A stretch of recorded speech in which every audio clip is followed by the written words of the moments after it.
전세계 수많은 관객들을 겔 가도시라는 배우에게 입덕시키며 화려한 솔로 영화 데뷔전을 치르고 있는 영화 원더우먼. 사실 개봉 첫 주는 이미 지나서 관도 많이 내려가고 있지만 제가 그냥 재밌게 봐서 만드는 영상입니다. 영화 원더우먼에 관한 5가지 흥미로운 이야기들 바로 시작합니다. 아이와 함께. 겔 가도 본인이 인터뷰를 통해 밝히기도 했기 때문에 이미 잘 알려진 사실입니다만 영화 속 몇몇 장면은 그녀가 임신 5개월 차에 촬영된 장면들이라고 합니다.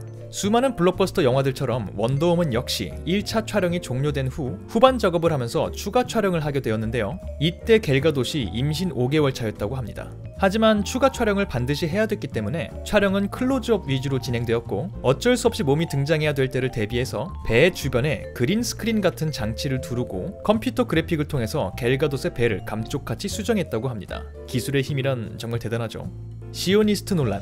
세계적으로 흥행하고 있는 원더우먼이지만 레바논에서는 이 영화의 개봉이 금지되어 있는데요. 이는 레바논이 공식적으로 이스라엘과 전쟁 중에 있고 이스라엘 출신인 겔 가도시 이스라엘군에서 2년간 의무 복무를 마친 이스라엘 군필자이며 무엇보다 2014년 이스라엘이 팔레스타인의 강경파 세력 하마스와의 전쟁 중에 팔레스타인 가자 지구에 위치한 대피소를 정밀 타격하는 등 수많은 민간인 사상자를 내면서 국제적으로 비난을 받고 있을 당시 트위터에 이스라엘 군인들을 위해 기도하고 있다는 내용을 올린 과거가 있기 때문입니다. 이 트윗의 의미나 시의 적절성에 대해서는 아직도 찬성과 반대 양쪽의 의견이 있긴 합니다만 이로 인해 그녀는 팔레스타인에 유대 국가를 세워야 한다는 유대 민족주의자, 즉 시오니스트가 아닌가 하는 꼬리표를 달게 되었으며 이는 세계 평화를 지키는 원더우먼에게는 어울리지 않는다라는 의견도 심심치 않게 등장하고 있습니다. 이와 관련해서 레바논 현지 배급사는 이전에 겔 가도시 출연한 영화는 문제시하지 않았으면서 원더우먼만 금지하는 것은 옳지 않다고 말하고 있지만 아직까지 레바논 정부는 이 영화의 상영을 금지하고 있으며 영상을 만들고 있는 현재 북아프리카의 튀니지와 알제리도 상영 금지를 선언한 상태입니다. 카메오와 오마주. 겔 가도시 원더우먼으로 캐스팅되었을 때 많은 이들이 우려를 표했던 이유 중에 하나는 1970년대 중반 미국에서 TV 드라마로 이미 원더우먼이 대흥행을 한 적이 있으며 이 작품의 주인공을 맡았던 린다 카터의 잔상이 크게 남아있었기 때문입니다. 그만큼 드라마의 인기가 대단했다는 거죠. 그래서 영화 원더우먼에는 드라마 팬들을 위한 팬서비스가 들어갈 예정이었는데요. 드라마에서 원더우먼을 연기했던 린다 카터를 직접 카메오로 출연시키려던 시도는 그녀가 캬바레에서 노래를 불러야 하는 스케줄과 충돌이 되었기 때문에 무산되었고 역시 드라마에서 트레버 역할을 맡았던 라일 웨고너를 카메오로 출연시키려던 시도는 그가 2005년 연기 은퇴를 선언한 후 이를 번복하고 싶어하지 않았기 때문에 무산되었습니다. 아주 뜬금없이 배트맨 대 슈퍼맨의 감독이었던 잭 스나이더가 군인 중에 한 명으로 등장했다고는 합니다만 카메오 작전은 대실패했다는 거죠.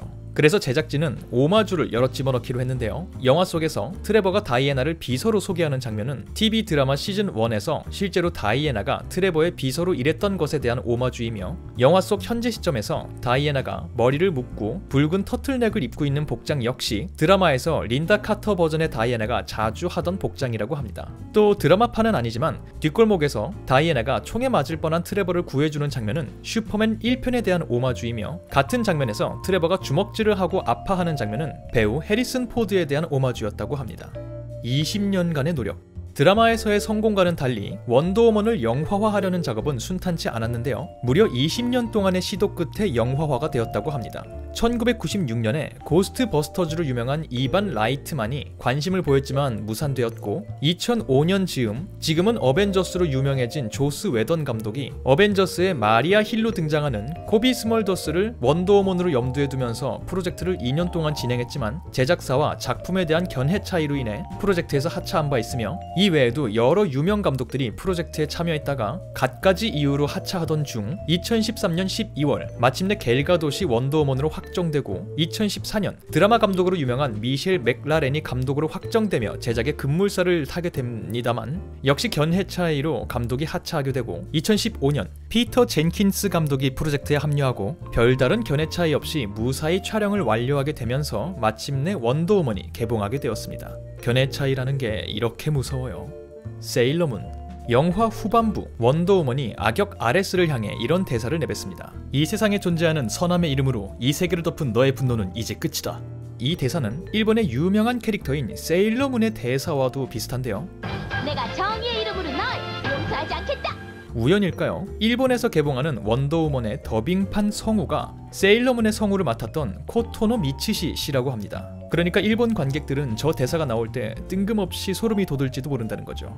네, 간단하게 원더우먼에 관한 5가지 흥미로운 이야기들을 살펴보았습니다. 부디 이 영상이 원더우먼을 재밌게 보고 오신 분들께 또 다른 재미를 선사해드렸길 바라며 저는 다음번 다른 영상으로 돌아오도록 하겠습니다. 감사합니다.